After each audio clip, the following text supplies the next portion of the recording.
Hi everybody and welcome back to lesson 18 of the Dead Earth game development series brought to you by the Game Institute. Now over the last few lessons we've been putting the foundation in place of our AI system by writing the code to our AI State Machine base class. This abstract class provides much of the functionality and common code tasks that our derived classes are going to want to reuse. For the time being, our AI State Machine base class is pretty much done, and we've seen how really it acts as nothing more than the base plumbing and event notification system for any states that it manages. For example, it's within the base class that trigger events occur in response to, for example, a hostile threat entering the AI entity's sensor trigger. We have seen how the state machine, in response to trapping this message, simply acts as a message pump by calling an event handling function in the currently active child state. Another example is how the AI State Machine class handles the trigger event that is raised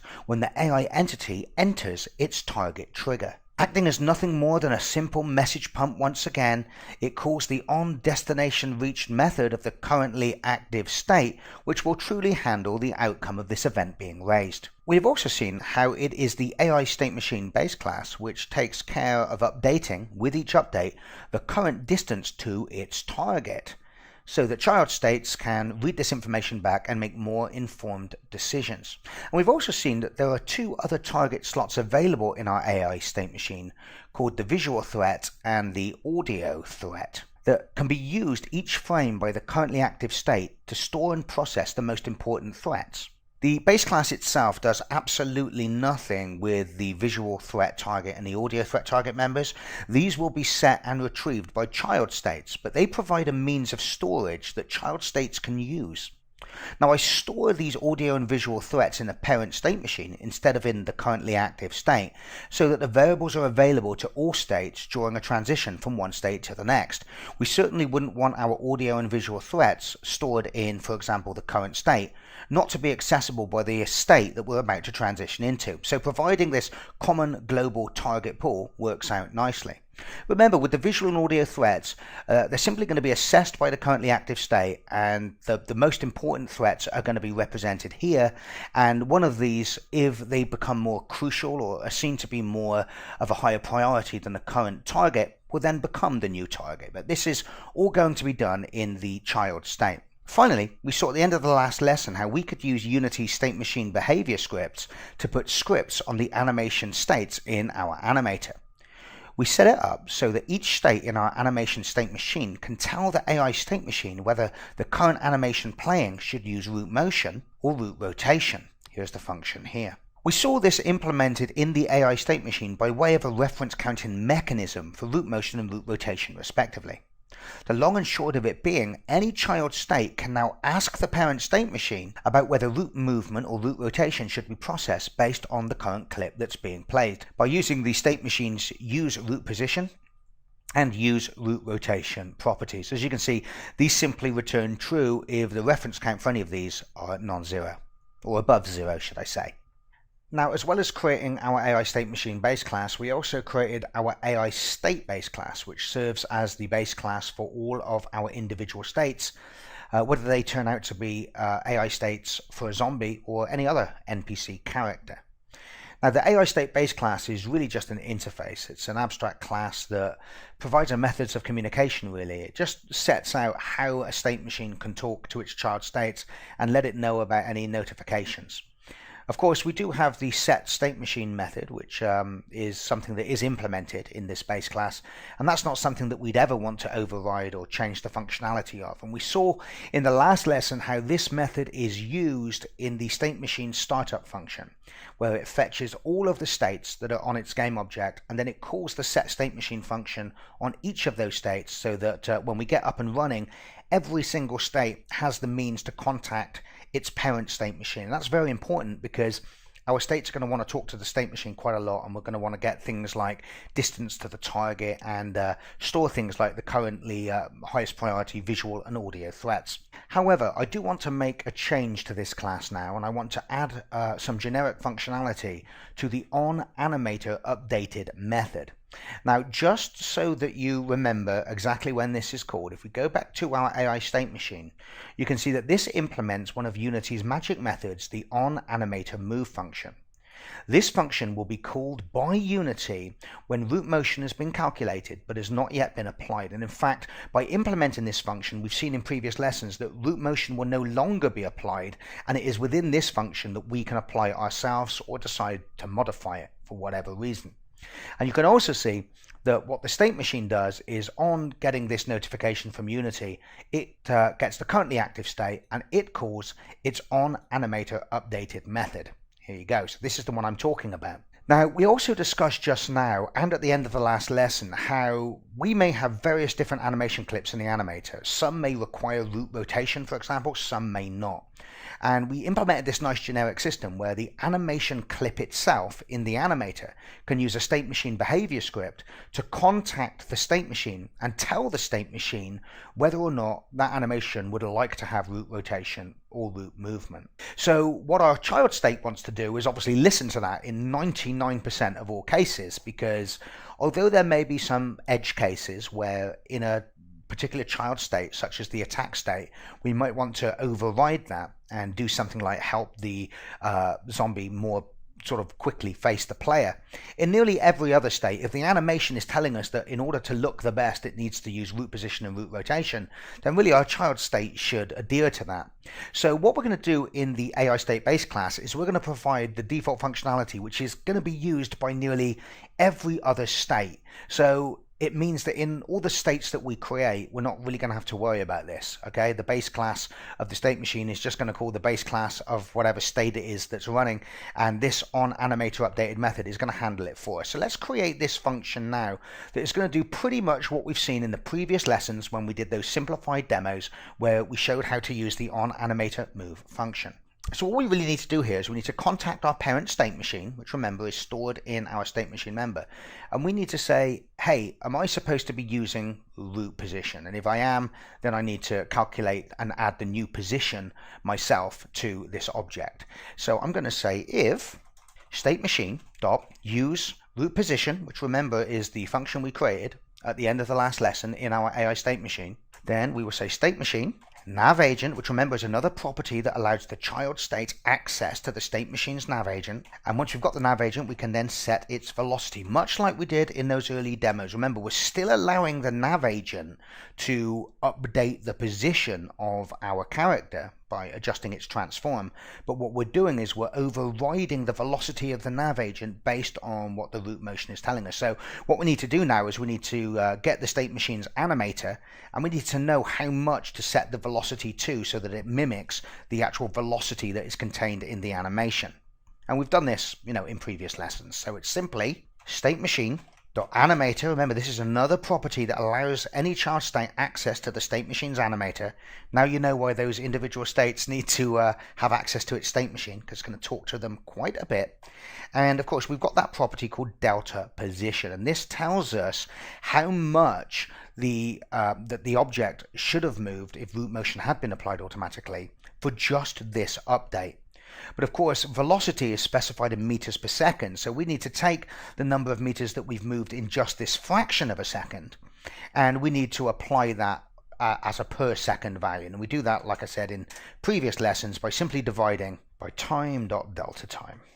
With what we've just done here, we know that any child states that we create, even if we don't bother implementing the onAnimatorUpdated method, we just know that if the clip says, hey, can you please apply root position or root rotation, that our base AI state class is going to do that for us in this function. Now at the moment we've just processed the root position, but we also need to do the same for root rotation. So we need to say that if the state machine is telling us that we should also be calculating root rotation, and of course, once again, we use the state machine's use root rotation property.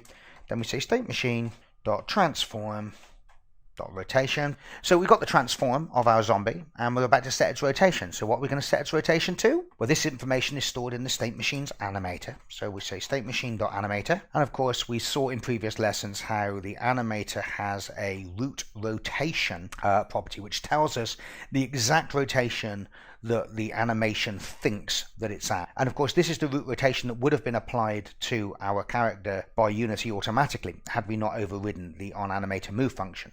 So we're just emulating what Unity would do for us if we were just automatically applying root rotation.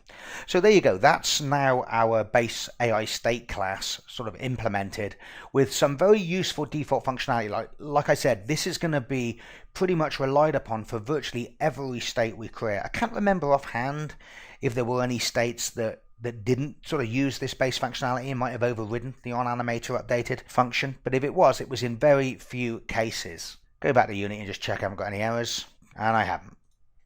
Okay then, so with our AI state machine base class pretty much done, it's now time to create our very specialized state machine that zombies are going to use. Because remember, the AI state machine base class contains all very generic stuff that can apply to AI entities of any type, both friendly NPCs and zombies. But our zombies are going to have very particular additional bits of information, such as can they reanimate, how aggressive are they currently feeding, and lots of different properties that pertain only to zombies. So we're going to create our AI zombie state machine base class, which is going to be derived from our AI state machine base class, but is going to have lots of additional stuff that only pertains to zombies. And in fact, you may recall from a previous lesson, we've already created this script. You can see it in my scripts folder here. It's called AI zombie state machine. And in fact, we've also added it to Jill in a previous lesson as well. If you select OmniZombie Jill in the hierarchy, drill down and select her AI entity game object, there you can see the AI zombie state machine component. And you are reminded that it's currently a completely empty class that does nothing more than just inherit from the AI state machine. So what we're really seeing in Jill's inspector at the moment for this component are the properties that are serialized from the base AI state machine class. So what we want to do now is add some additional stuff to that zombies and only zombies have.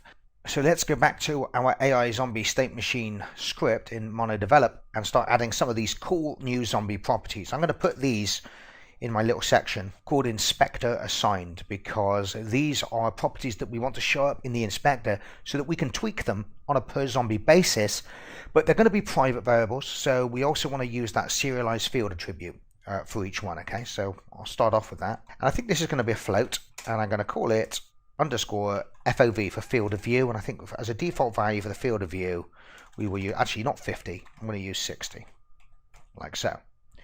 So if I save that off, go back to Unity, we should just see that now show up in our script. Yes, we do. But, you know, it's a float field, and I don't think that's as pretty to work with. We want it to have a slider, I think, like our stopping distance. So let's use that range attribute as well. And it also allows us to define sensible ranges. So if I use the range attribute, I think we'll say the minimum field of view that a zombie can have would be 10 degrees. I think that's a pretty good minimum. Anything less than that, you have to wonder whether he's got any eyes at all. And of course, the maximum would be 360 degrees, right? You can't see any more than that. Although I think it's much more common that a zombie would, at most, probably have a field of view of like maybe 120 at the absolute most. Just to check that's worked okay, if I save that off, then go back to the editor, we should now see that 50 replaced with a cool looking slider. I'm going to do that for most of these properties where a slider makes sense. So let me set that to 60. So the next thing I'm going to define is going to be the site range. And I'm going to copy some of these actually, just so that I don't have to reinvent the wheel each time and type all this stuff out. So the second property I'm going to create is going to be called site, and this is kind of related to field of view, but it's how far into the distance the zombie can see. So we can think of this, if I go and select Jill for a moment, and we can see that we've got that great big sensor trigger. What have I done?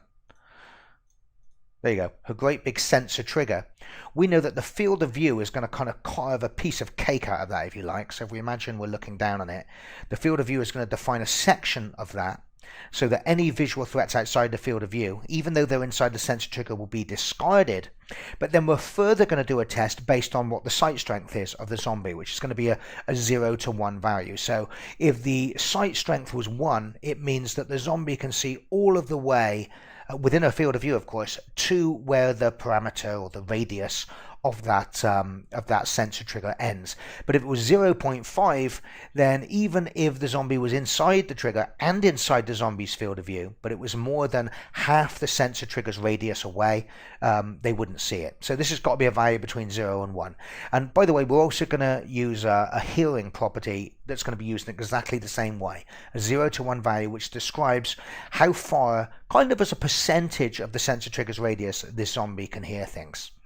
So this allows us to tweak the hearing and sight capabilities of the zombies very easily, which means that even zombies with almost identical properties, with just these things changed, can react differently and at different times to different stimuli, and it just makes it all feel a bit more organic and less robotic.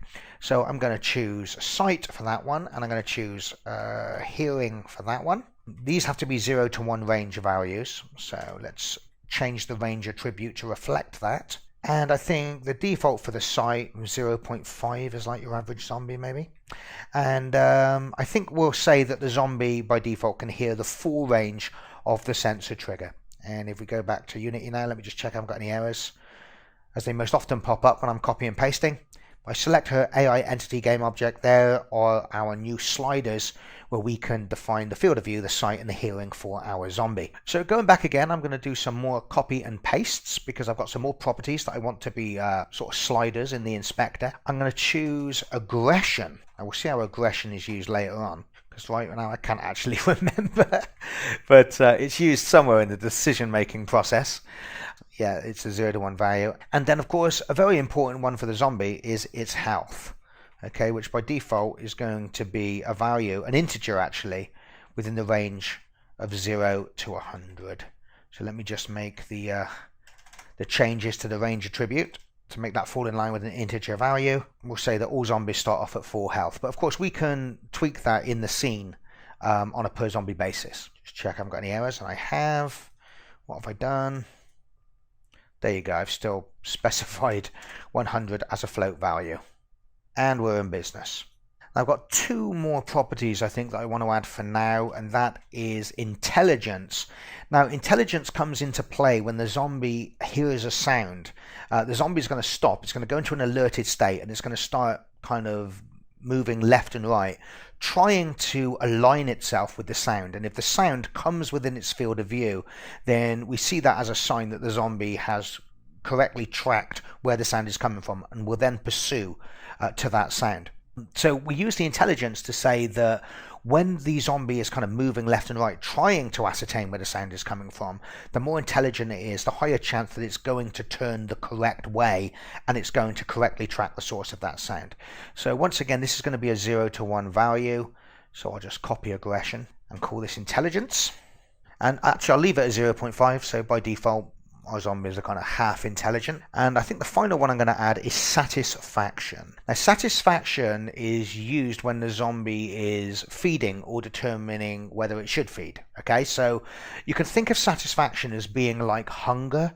Whereas the zombie is moving around the level, it's going to become weaker and weaker and weaker. And when its sort of hunger falls below a certain threshold, if it sees a dead body, it's going to go and try and feed on that corpse. So let me change that to satisfaction. I've called it satisfaction, not hunger, because we may sort of find that we can tie other things into its satisfaction as well, such as when you smack it on the nose with a wrench, it might become slightly less satisfied. I know I would. I think by default we'll set satisfaction to 1, so we'll say that every zombie at the start is kind of full up. But of course, these are just default values. So when you're creating and placing all of your zombies in the scene, you can click on each zombie and you can adjust all of the properties for its zombie state machine so that at scene start they all have different properties and behave differently. So even with just these serialized properties here, we've given our zombie enough sort of variety that they're not all going to behave in exactly the same way. And if I just go back to the editor and just double check once again that everything's not got any errors, and there you go, there's our nice sliders now that you saw at the beginning of last lesson when I was showing you what Dead Earth actually looked like. Now we're going to be adding a lot more properties to the zombie state machine to do with reanimation and a few other things as well to do with taking damage and attacking the player. But for now, we're going to work on this a little bit at a time, and we're going to come back and we're going to add some more properties to this as and when we need them. So now I'm going to add some private fields that are going to be used by the AI zombie state machine to maintain its current state. These are going to be kind of values that are set more often than not by a child state. And then the state machine will take care of setting these values as parameters in its attached animator. This is things like speed and seek direction. Once again, it's going to be the child states that determine, how fast it should be going based on the state it's in, and whether it should be seeking left or right, such as when it's in an alerted state. So the zombie state machine just needs to kind of manage those and make sure that they're available when they need to be passed in as parameters to the animator. So the zombie state machine really just needs to manage those and make sure that each update that their properties are sent to the animator as parameters, so the animator always knows what it should be doing and what animation clip should be playing based on what the child state is saying the state of the zombie is. So I'll put this in my private section. These aren't serialized. We won't need them in the inspector at all. These are things that are going to be set by states and managed by the state machine. So the first is going to be a private integer, and that's going to be called seeking, like so. And I'll set this to 0 by default actually. Now you remember from our earlier demos that seeking is actually a parameter in our animator, and if it's 0 it means that we're not seeking. If it's -1 it means we want to be seeking to the left, and that's going to cause the turn on spot left animation to be sort of transitioned to in the animator. And if it's +1 it means we want the zombie to transition right. So if any of our states, such as our alerted state, contacts the state machine and says I want to look left, it will just say seeking equals -1, and we'll create some public properties so the child states can do that. And then of course each update the state machine is going to be sending these properties to the animator by way of parameters. So that's how the communication takes place from the child state through the zombie state machine and into the animation state machine. So the next thing I'm also going to need is a private boolean called feeding. You're reminded once again, if I go back to Unity, you can see some of the parameters we've got. We've got seeking and feeding and crawling and attack. These are all properties that we're really just defining here now in the zombie state machine. So they marry up to parameters. So you can see we're going to want a seeking, a feeding, a crawling. We're also going to want a speed, but what I'm going to do is I'm going to use the nav agent, which has a speed property, and I'm just going to store it there and fetch it from there when we need it. So we don't need to have an explicitly defined speed member in our zombie state machine class. So feeding is a boolean, so that's a false by default. So I mean, once again, you're starting to see hopefully how this works now. So when a child state suddenly decides that it's right next to a dead body and it's hungry, it will set the feeding boolean to true. And on another layer that we're yet to create yet, what I'll call the feeding layer, or the cinematic layer, I think I called it, that's going to cause the feeding animation, once that's set to true, to play. So our next property is another boolean, which we're going to call crawling. Set that to false by default. Works in exactly the same way. In fact, even on the base layer that we've already defined in our animator, we can see that as soon as crawling is set to true by the state machine, this transition is going to happen. Remember, it transitions out of the idle state when crawling equals true. The next property I want is an integer called attack type. Set that to 0 by default. Now we haven't created the attack layer in our animator yet, but you may remember from a previous lesson, I think I showed you that what we can do on an attack layer is we can say that if the zombie is attacking, if this attack parameter is non-zero, then it's going to play an attack clip. And we could have any number of attack clips on that attack layer. So we might have like 10 different attack clips.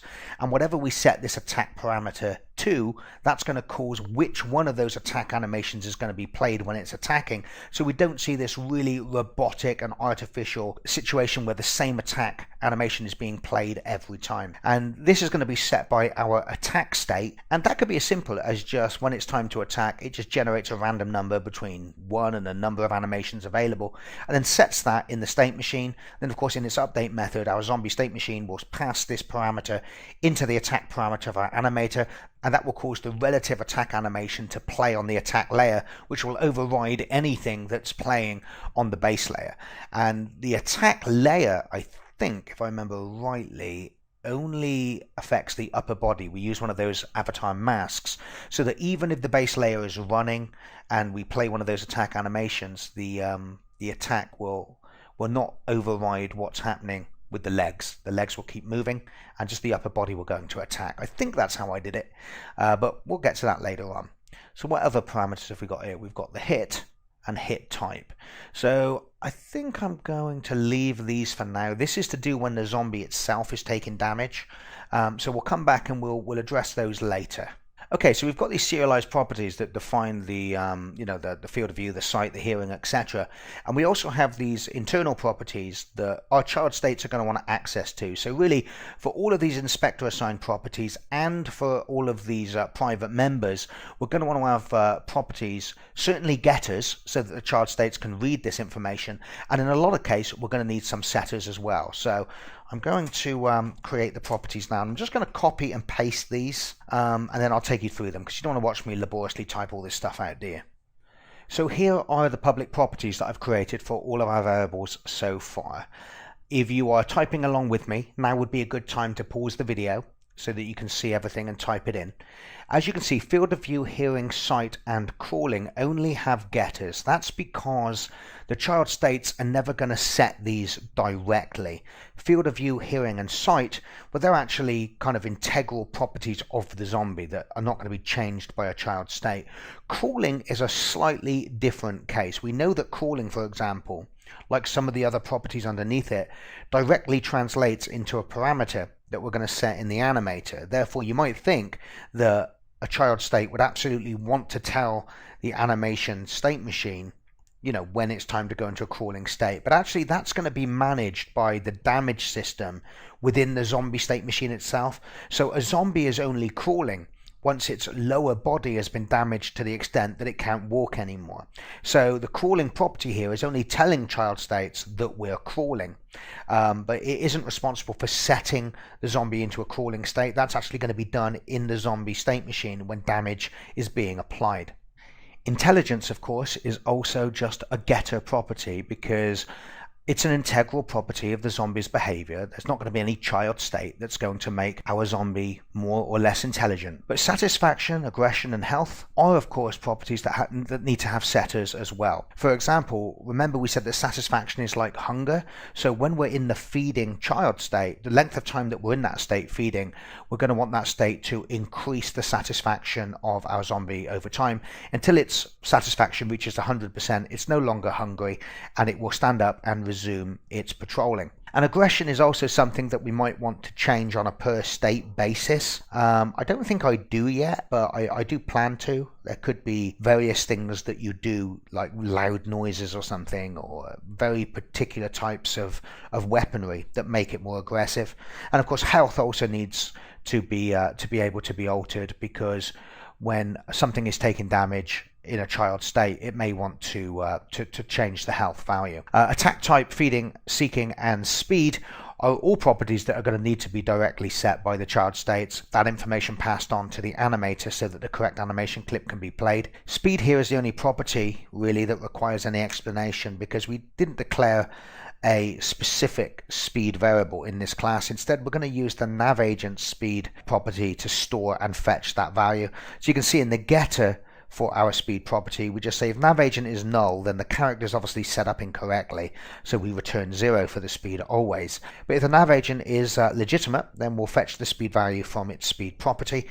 And likewise, when we set the speed, we're literally just sending that value into the nav agent's speed property. And the reason I do it that way is because although I use a custom speed system, I told you that I use the 0, 1, 2 speed system in my setup. If you weren't doing it like that and you wanted to work with real speeds and real thresholds, then there is some benefit, I think, to setting the speed in the nav agent as well at the same time, so that the nav agent is trying to attain exactly the same speed that you actually want your animations to be playing at. So now let's create our AI zombie state machine's update function, which, apart from calling the base class, which contains obviously all of that functionality which manages the child states and gives each child state a chance to update, is really just going to make sure that any of the properties that we've just created that change on a kind of per frame basis are constantly refreshed within the animator's parameter list. So we know we want to override the update from the base class. So this needs to be, what was the signature? I can't actually remember. Oh, there you go. Protected virtual void. So this one needs to be protected override void. Okay, so we'll say protective override void update with a capital U. And of course, the first thing we're going to do is make sure that we call the update method of the base class. Very important, because you're just reminded in the base class that that is where the current state is given a chance to update itself, and we also get to trap when the current state wants to transition into a new state. So it's really important that we make sure that processing happens. But going back to our new update function, all we need to do now is a series of animator.set calls to set the properties as parameters. Now, we don't need to set all of these properties. Certain things like, for example, crawling, they're the sort of thing that are set once when that body gets damaged, so we don't have to keep refreshing it every frame. Once it's set, it stays set in the animator. So once again, because here's just a couple of lines where I'm basically just doing animator.setFlow, animator.setIn, I'm just going to copy and paste them in, and then we can look at them. And there we go, that's what it looks like. So as you can see, assuming that we have a valid animator. Now remember, this class is derived from AI State Machine, and AI State Machine in its start and await functions caches all of the components for things like animator, and they're protected members, which means we can access them in this class as well. Okay, so we're just saying, provided we have a valid animator, then we set the speed in our animator, that's the speed parameter, to the speed that's stored in our nav agent. We set the feeding boolean to whatever it should be. We set the seeking integer to whatever it should be. Remember, these are the properties here, and remember that seeking is an integer that can either be 0, -1, or +1, depending on whether it's seeking left or right or not at all. And we also set the attack type here, because if we're in an attack state, then every time the attack finishes, that attack state is going to be generating a new random attack integer, which when we implement the attack layer with lots of different attack variant animations, is going to cause every attack to be different. So that's why we set those every frame. Now a little later on, when we're optimizing this, what I'll do is I'll generate hashes for these, okay? So that rather than doing the string version of the set float, set boolean, set integer functions, we're actually going to use the hashes of these parameters that will get at startup. In fact, I should probably do that now, shouldn't I? Okay, let me do that now. Don't want to be lazy or forget all about it. So let's go back up here for a moment. Under our private variables, I'll call these hashes, and we'll say private int speed hash equals animator. Remember, this is a static function of the animator class, not any animator instance.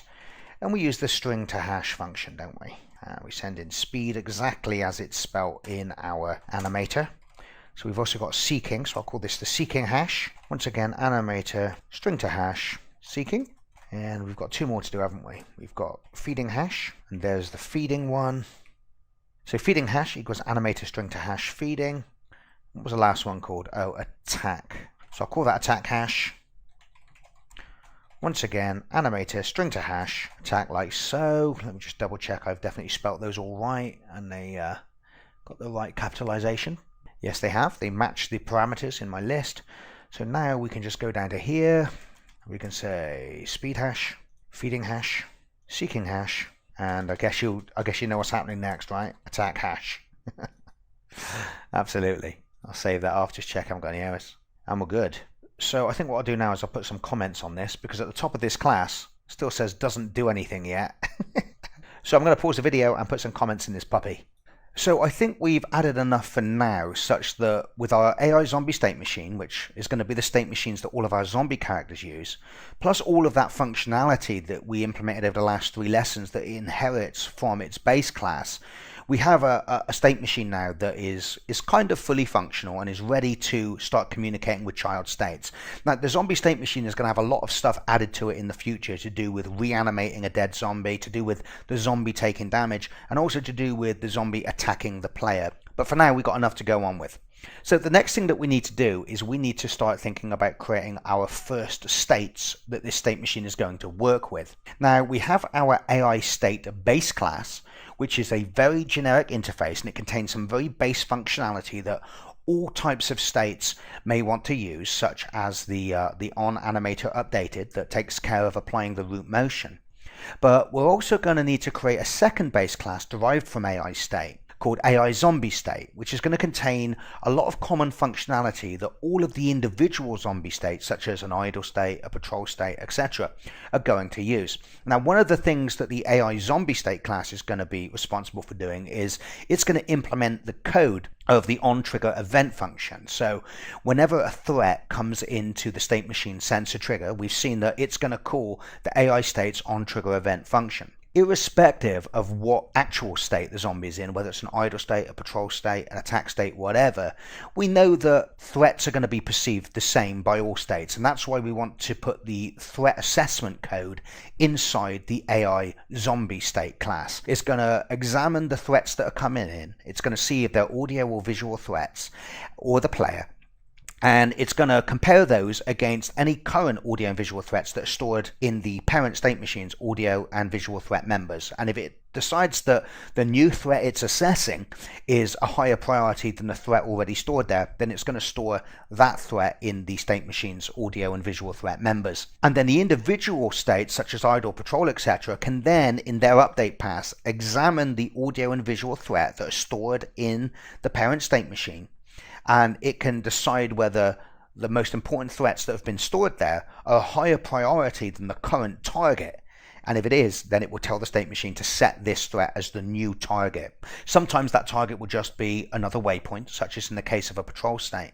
But sometimes it might be the player, if it sees the player, or it might be to send it into an alerted state if, for example, the player shines a torchlight on the zombie from far away. So we're going to go back to Unity now, and we're going to create our AI zombie state class. So I'm going to go to my assets folder, Dead Earth, scripts folder, and AI. And in there, I'm going to create a new C# script, and I'm going to call this AI zombie state, like so. Then I'm going to open that up in MonoDevelop. I'm going to delete the boilerplate code for now. And of course, one of the things I'm going to do, first of all, is I'm going to choose where it's derived from. So instead of being derived from MonoBehavior, it's going to be derived from our AI state class, which is itself derived from MonoBehavior. And you're just reminded that our AI state class is just a very basic, really not much more than just an interface that lays out the methods of communication and the functions that are available so that the state machine can communicate with the states. In the derived class, though, it's this function that we want to override and implement, which is going to be responsible for getting trigger messages of any threats that have entered the state machine sensor trigger and reacting to those threats. We also need to make this an abstract class because it's not going to be directly instantiatable. For example, it's not going to implement the where is it? I'm trying to look for it now. Oh, the get state type function. So we've got another abstract class here. Where is it? There it is. Sorry guys, got a bit confused there. And what we need to do actually is we need to set up a few more layers and some tags that are going to be used to identify different threats. So before we come back and implement the on trigger event function of this class, let's go back to the editor and set some of these things up. So you'll hopefully remember that in the last lesson, if I select Zombie Jill in the hierarchy and open up her sub-hierarchy, you will remember that we created this game object called Sensor, which contained this great big sensor trigger, and we assigned it to the AI trigger layer. And we said that unlike those other layers, such as the AI entity layer, which represents the zombie's physical body, and the AI entity trigger layer, which represents any colliders that should be sensitive to the zombie's body entering it, the AI trigger layer is sensitive to anything that is an aggravant to the zombie entering this sphere.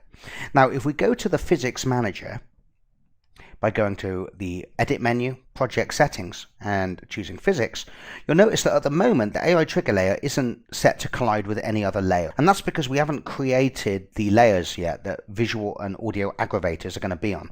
So let's do that now. So I'm going to select Jill in the hierarchy again. I'm going to drop down the layer drop down, and I'm going to select add layer. And I'm going to create 3 layers. One layer that visual aggravators are going to be on, things such as the player's flashlight, food, and other things like that. Another layer called the audio aggravator, which we're going to put sound effects on and stuff like that. And there's going to be a 3rd layer that is also sensitive to the AI trigger layer, which is going to be the player layer. And we haven't created the player yet. When we do, there's going to be lots of reasons why we want the player specifically to be on its own layer and treated as a special case in many other situations. So I'm going to create a layer called player. I'm going to create another player called visual aggravator. and another layer called audio aggravator. Now, technically speaking, we could put audio and visual threats that aren't the player on just a single layer called the aggravator layer.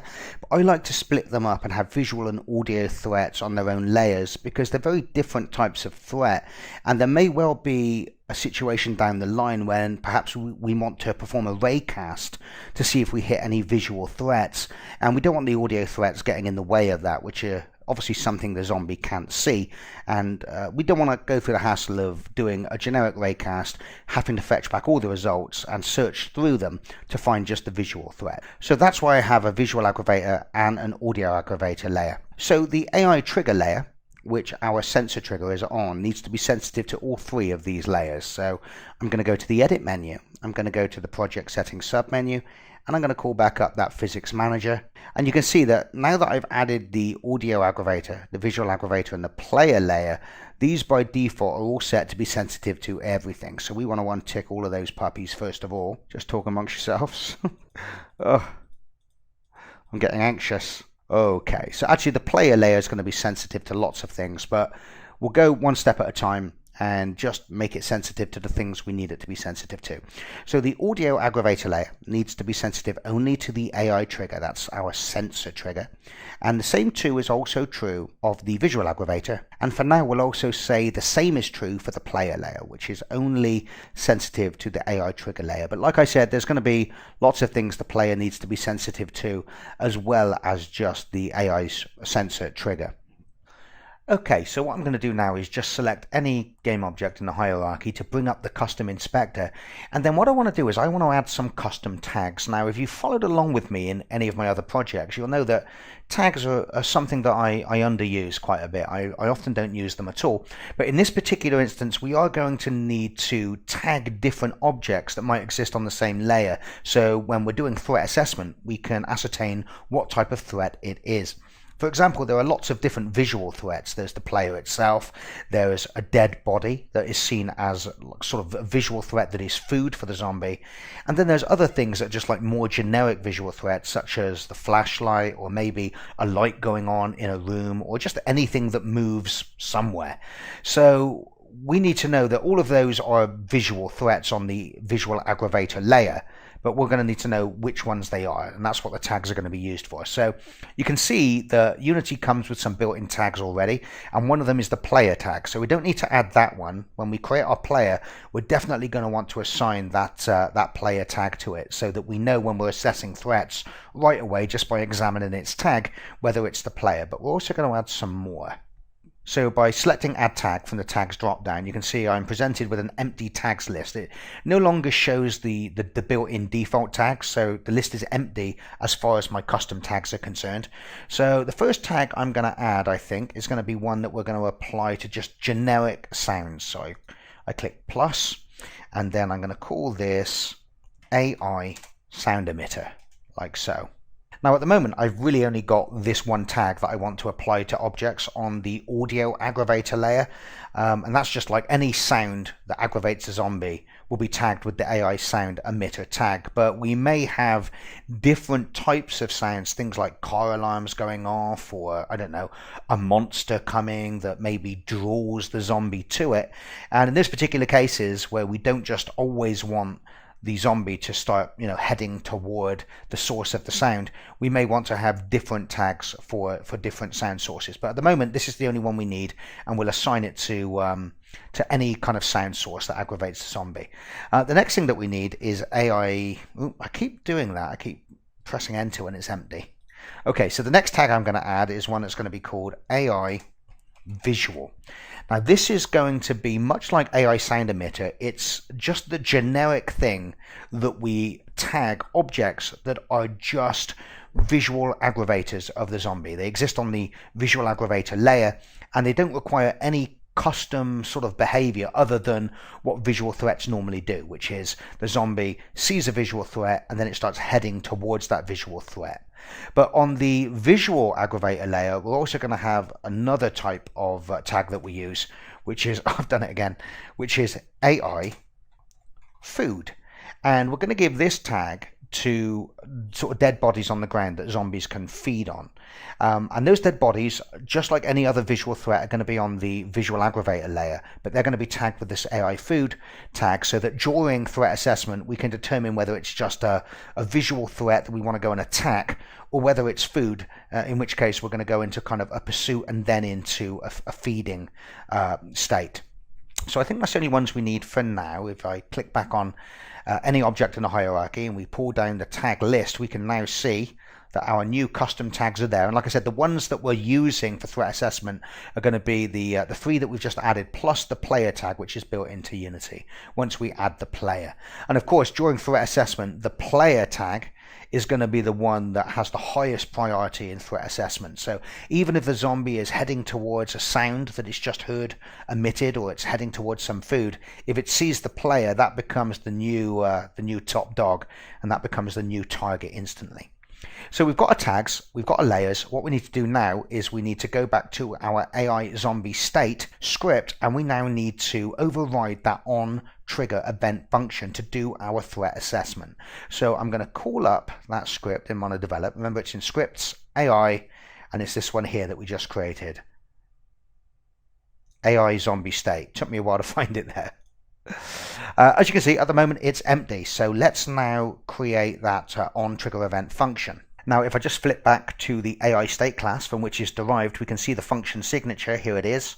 On trigger event, it's got a void return type, so we're going to want to override this virtual function. You can see it takes 2 parameters, the AI trigger event type, which is one of our own enumerations, and the collider that generated the event, the thing that in this particular instance has entered the sensor trigger.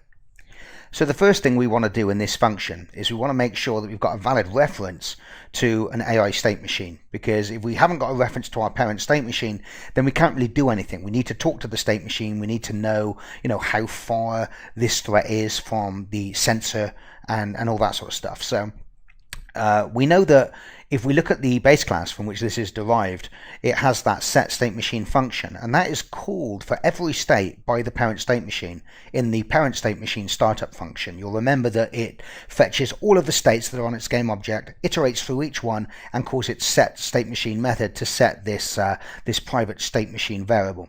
So we should have access to the state machine unless we've done something really silly, such as add our state to a game object which doesn't have a parent state machine. So the first thing we'll do is we'll just do a little check that says if state machine is null, then return.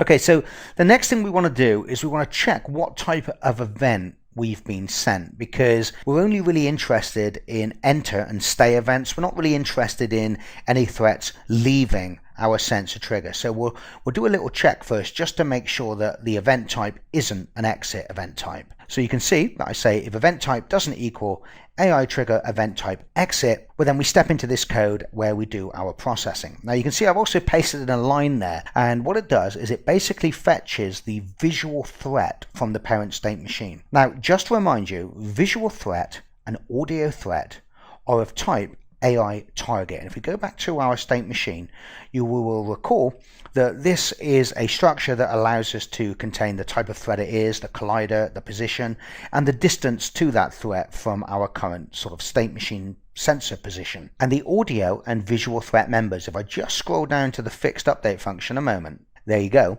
you can see are cleared at the beginning of each physics update. So whenever this function is called in our state, if it's the very first time it's been called for the current physics update, then the visual and audio threats are always going to be 0, or they're going to have a type of target type none. So the whole idea here is that if we imagine we've got 5 threats within our zombie's sensor trigger, then the on-trigger event function is going to be called 5 times, once for each of those threats. And what we're going to do in this function is we're going to assess the threats, and if that threat is more important than the one that we've currently stored in the visual and audio threats in the parent, then we're going to store them there. If it's not, then we'll just ignore it. So the very first time on trigger event is called at the start of a physics update, visual and audio threats will be, they won't contain any threats. And of course, any threat we get here will overwrite that. So the first thing we're going to do is we're going to fetch what the current type is of our visual threat. Now, the reason I check the visual threat is because if the visual threat is already set to something other than none, and the current threat that we're just about to process is an audio threat, then we can kind of throw it away anyway, because visual threats will always be more important than audio threats. And of course, we've already touched upon that out of the visual threats, the player is always the highest priority visual threat. So we're going to have to process each of these threat types in turn. So the first thing we'll do is we'll check if it's the most important threat that we're currently processing. We'll check that it's not the player. So I pasted this line of code in just to help speed things up. So the first thing we do is we examine the tag of the collider that we've been sent to see if it belongs to the player. And you can see that Unity's objects has this really useful compare tag function. So other is the collider, and we use its compare tag method to see if its tag is the player. And if it is, then we step into this conditional here where we're going to process the player and potentially store it as the current visual threat in the parent state machine.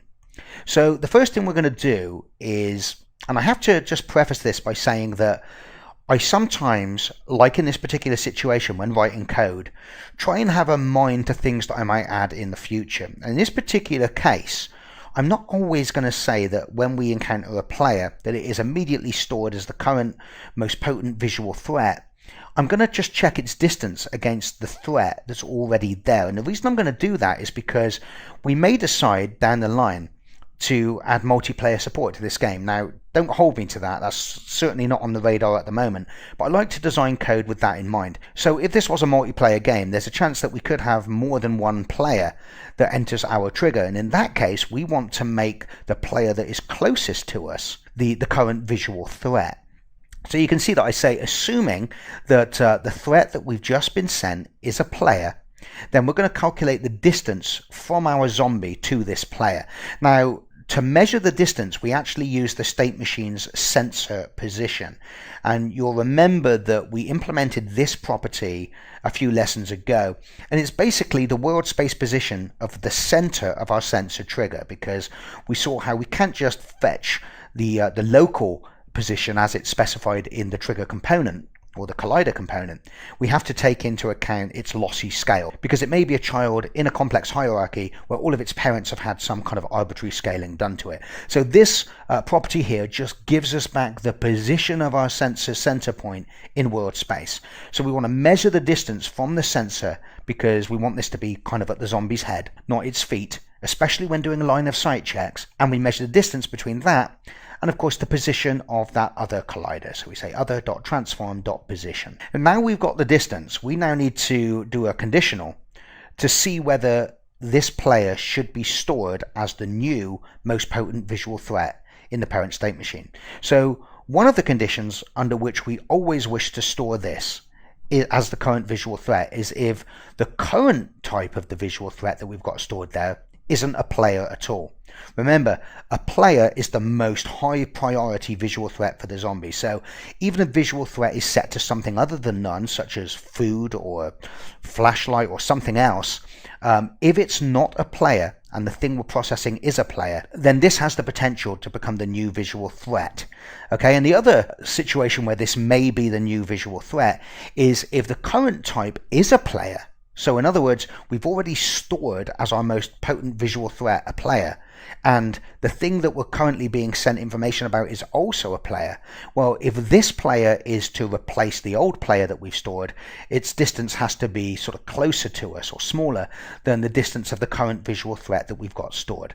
So we say the current type of the visual threat isn't a player, or if the current type is a player, but this player has a smaller distance to us than the one we've already stored, then we're going to step into this code because this player has the potential to become the new visual threat. Of course, the sheer fact that its distance is closer to us doesn't mean that this is a threat at all, because it's a visual threat, which means it has to fall within our field of view. So in order to do that, I'm going to write a helper function in this class called collider is visible, and it's going to test it against its field of view, return true if it's within the field of view or false if it's outside the field of view. So we'll actually do that now. Actually, I've just spotted a mistake there. You can see that I create this local variable of AI target type and I assign it state machine visual threat. Now of course visual threat is of type AI target. if we go back to our AI state machine and refresh our memory of what AI target looks like, you can see that contains all of the information about the visual threat. One of its properties, called type, returns the AI target type, and that's a member of the AI target type enumeration up here, which we created a few lessons ago. And you can see we have none, waypoint, the player, whether it's a light, whether it's food, or whether it's audio. So what we want to do is actually assign it the type, not the actual target itself. So if I go back to there, and on the end of that visual threat, call its type property, that will sort out that little bug there. So what we're going to do is, before we carry on creating the onTrigger event function, we're going to just jump out of it, and we're going to create the collider_is_visible function that we need to call from the onTrigger event function. Now the collider_is_visible function is going to need to do a few things. Firstly, it's going to have to see if the player is within inside the zombie's field of view. So that's easy enough to do. We just have to create a vector from the sensor trigger center point to the player, and we need to measure the angle between that vector and the zombie's forward facing vector. And if that angle is greater than the field of view, then we know that the player is outside the zombie's view cone and it's not to be processed any further. But we also want to take line of sight into account. For example, even if the player is inside the view cone and well within the sight range of the zombie, that doesn't mean that there's not something blocking the zombie's view, such as a building in the way, or perhaps even another zombie. So what we're going to have to do is we're going to have to do a raycast. To do that, we're going to also have to think about what layers we want to be sensitive to in that raycast. So all of the buildings and the base geometry that is in Dead Earth levels is all going to just be on the default layer, okay? So we definitely want to include the default layer in the raycast, and that will let us know if the ray we've cast has hit any buildings closer to the zombie than the player. We're also going to want to be sensitive to the player layer itself, because that's what the player is going to be on. So we want to know if we do hit the player closest to us instead of something on the default layer, then it means that there is no building or any other sort of geometry or structure blocking the zombie's line of sight. And finally, and this is where we need to jump ahead of ourselves a little bit here to fix this problem, is we may have our line of sight actually blocked by the body part of another zombie. Now you're going to see later on, when we set our zombies up to be capable of becoming ragdolls, we're going to add a collider on all the main body parts of our zombie. And we're going to put all of these colliders on the AI body part layer.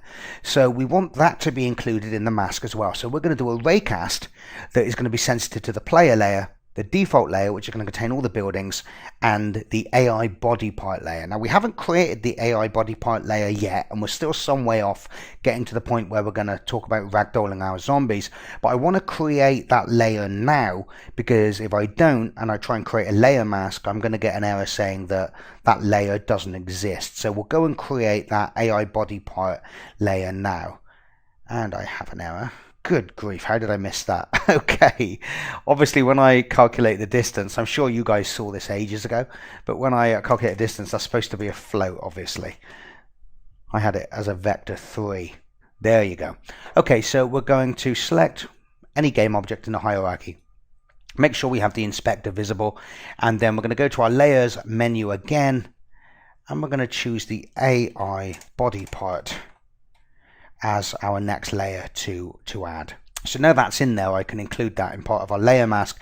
And now I know it's hard at the moment because we're writing lots of code and setting up lots of things that we're not ready to run yet, and we're still not going to be ready to run at the end of this lesson. It's just unfortunate that sometimes when you create systems like this, there's quite a lot of foundation work to do to get ready for this stuff. So going back to the code again, what I'm now going to do is I'm going to create a variable where we can store the layer mask, so that when we do that raycast, we can tell the raycasting function which layers we wish it to consider.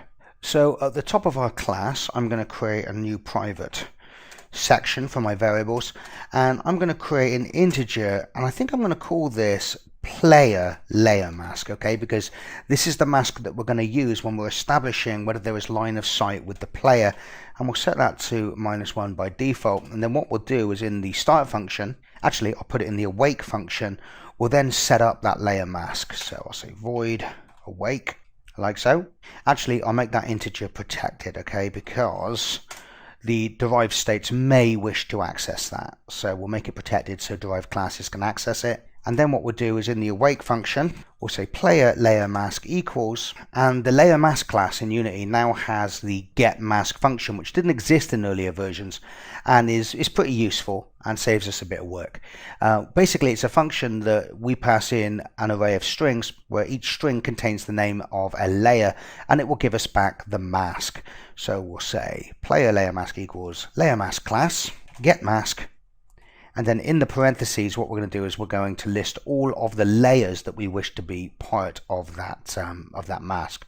So we want the player layer to be part of the mask, and we also said we want the AI body part layer, and we also said that we want the default layer to be part of that mask as well. Now we can't just type in default. For some reason it doesn't work. At least in the current version of Unity I'm using, there's a bit of a bug there where when you create a mask, the default layer doesn't, for whatever reason, get included. And for now the fix is just simply to put +1 on the end of it, because the default layer is the very first layer in the list, so 1 corresponds to exactly what the mask would be for that.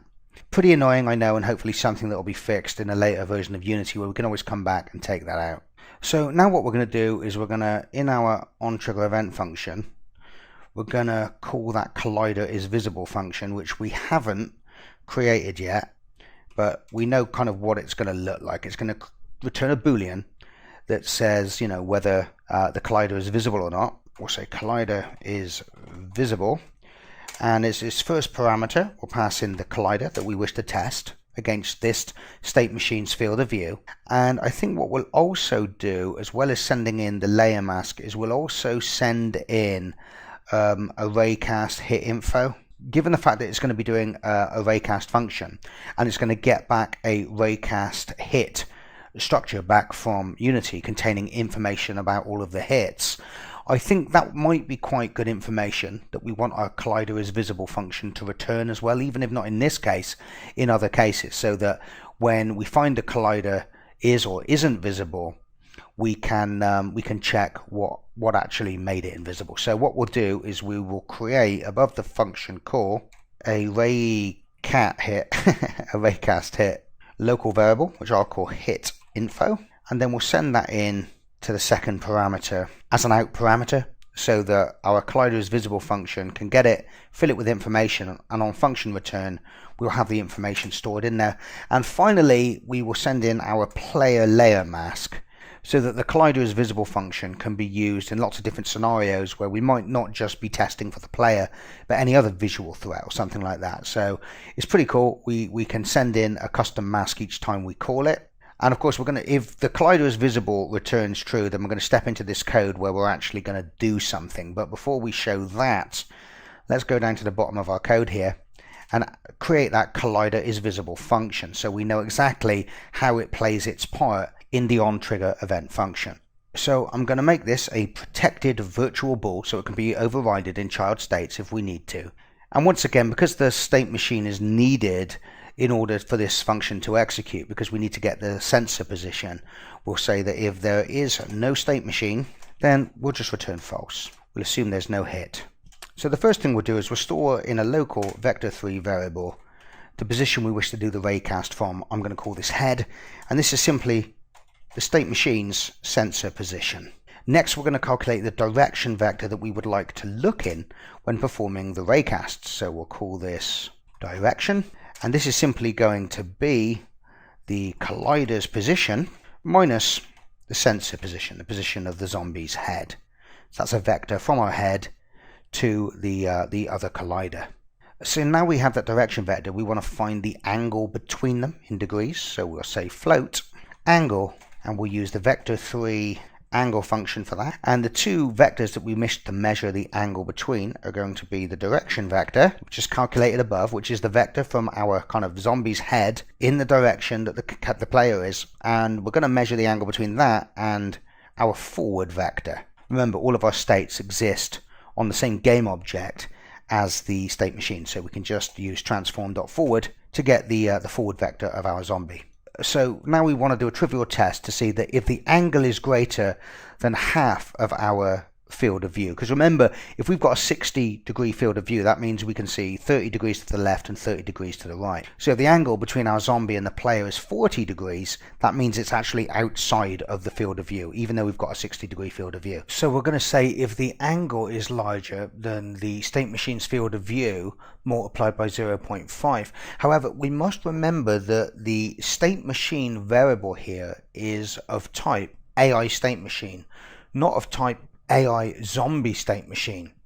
And it's only the AI zombie state machine that has that field of view property. So we're going to need to cast it. We know that it's actually an AI zombie state machine in reality, but we also know that it's stored by the state machine base class inside the AI state class as its base type.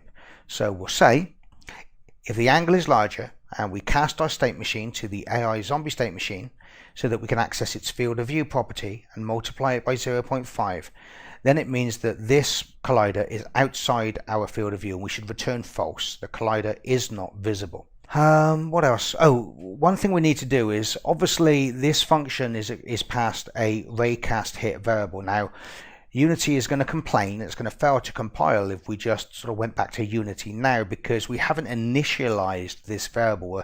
Essentially, because it's an out variable, we need to assign it to an actual allocated raycast hit object. So we'll do that at the very top of the function. So you can see I'll say hit info equals new raycast hit, and that way, even if we return immediately because we have no state machine, we've obeyed all the rules and hit info is actually being sent back a proper raycast hit structure. And finally, before we can even test this, we need to make sure that because this function returns a boolean, we need to make sure that all of our code paths return a boolean. So we need to make sure that if we get down to the bottom here, that we say something like, I don't know, return false for now. There's obviously going to be more code in the middle here where we do the line of sight tests and return true if there is line of sight, but that's just a fall through that stops us getting any compiler errors. So let me just save that, go back to Unity, check I haven't got any errors. Cool. In fact, before we carry on, I'm going to refactor this a little bit because I don't want to keep doing this cast from the state machine to an AI zombie state machine every time I want to access the state machine and some of the zombie state machine's properties. And it's probably also a little bit safer is instead of just saying if state machine equals null return, we also want to check it's of the correct type. So I'll say if state machine equals null, or if state machine dot get type doesn't equal type of AI zombie state machine, then return null. So even if we have a state machine but it's not of the correct type, we're just going to return false here, okay?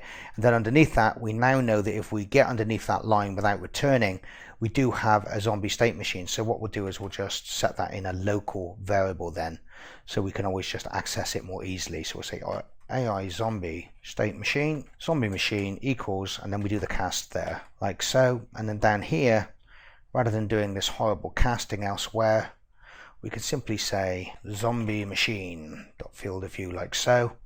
And in this next function call where we're going to do the raycast, we can also use that zombie machine local variable. So this is what the next line looks like, that it's going to perform the actual raycast of our ray through the scene. Now we're going to use the raycast all method, which means it's going to return to us all of the things that were hit by the ray. And as the origin of the ray, we want the head position, that's the center of our sensor. And as the direction that we wish the ray to be cast in, we just used a normalized version of the direction vector we calculated up above. Remember, this is just a line from our zombie's head to the player that we are, or whatever collider it is that we've passed into this function for visibility testing. And then how far do we wish to cast that ray? Well, we know that we want to cast it the full radius of our sensor trigger, and we use the state machine's sensor radius method for that. But then we also multiply that by the state machine's sight property. Now remember, this is a 0 to 1 value that is used to scale the sight capabilities of our zombie. So if the zombie has full sight, then its sight will be set to 1, and we'll essentially cast a ray which is the length of the entire radius of the sensor trigger. But if sight was 0.5, then it would only cast a ray half the radius of the sensor sphere.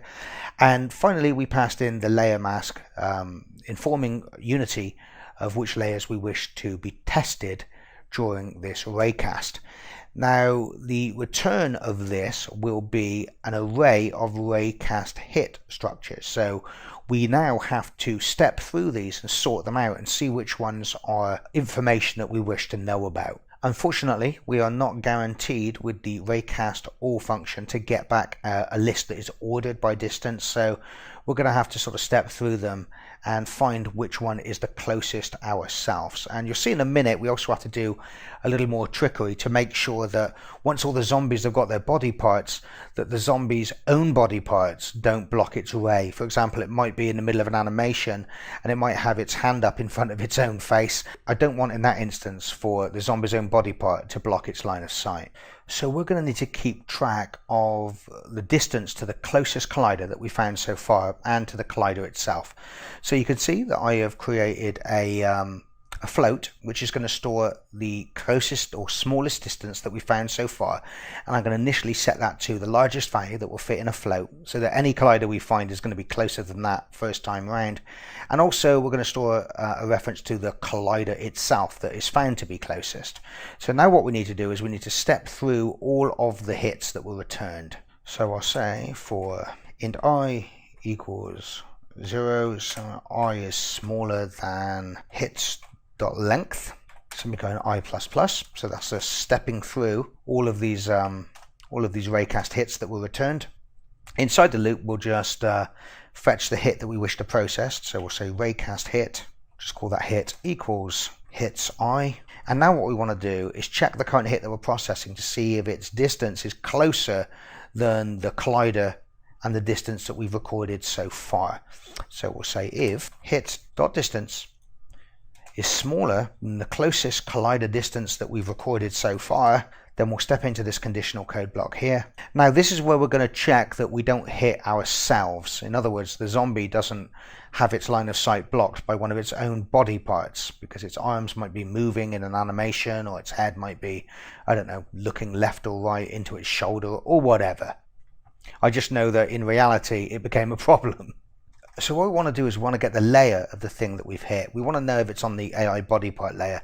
If it's not, we can process it normally, but if it is an AI body part, then we want to check it's not one of our AI body parts. So we'll say if hit.transform.gameObject.layer equals, and we want to check the body part layer rather than do the kind of the get mask here, which is going to be inefficient because it's going to do that every single time the collider is visible is called.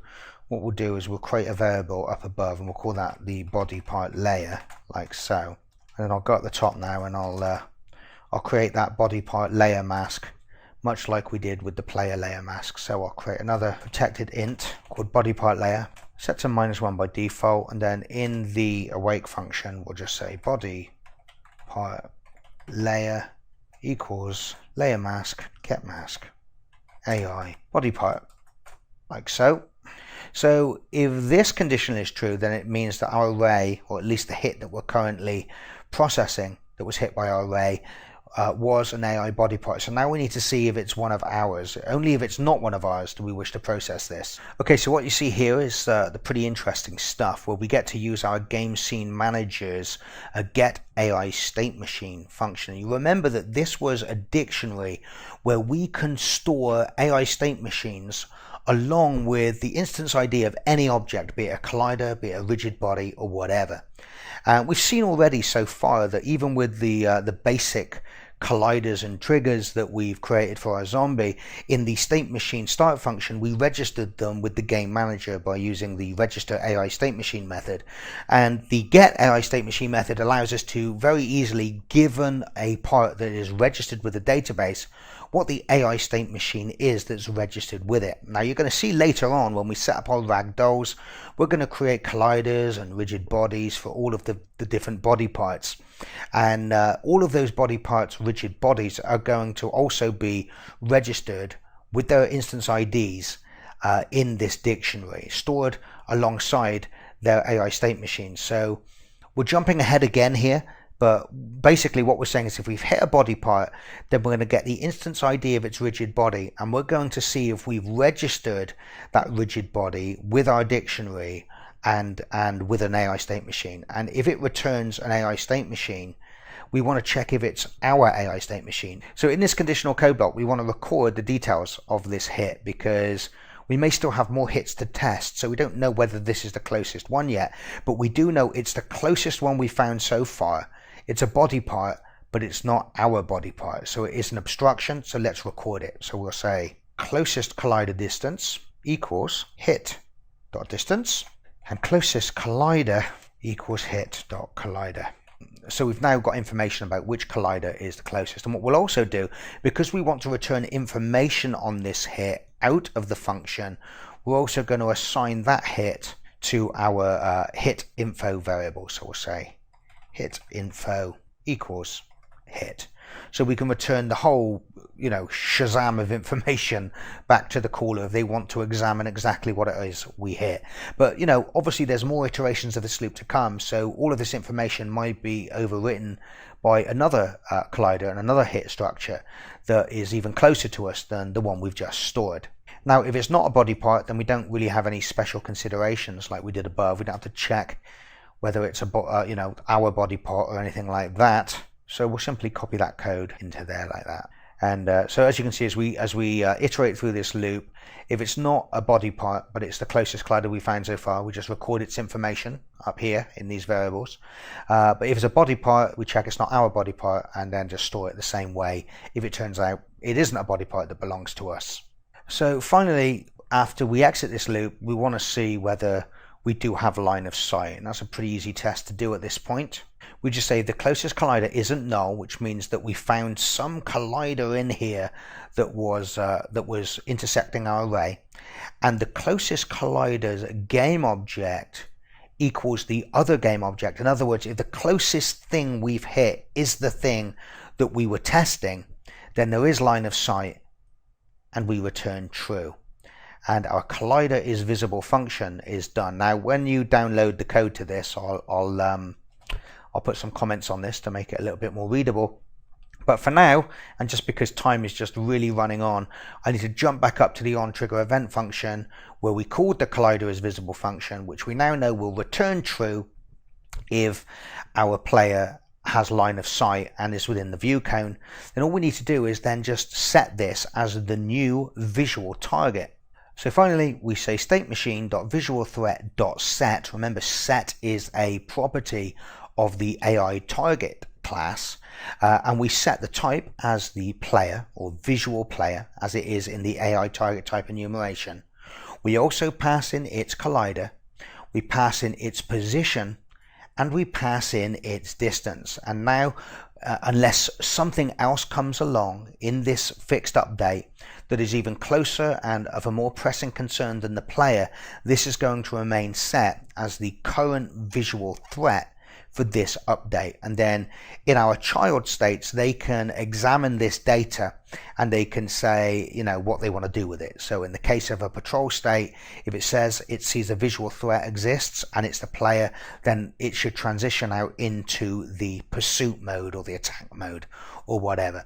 So what we've done at the moment is we've just implemented the section of our onTrigger event function that handles when the player is the threat that we've been notified about. And that's pretty much all that needs to do.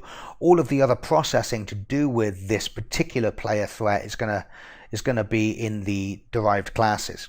Now, we do have other things to process here, such as audio and other visual threats, such as lights and food, but time has just run on, so I'm going to draw it to a close here.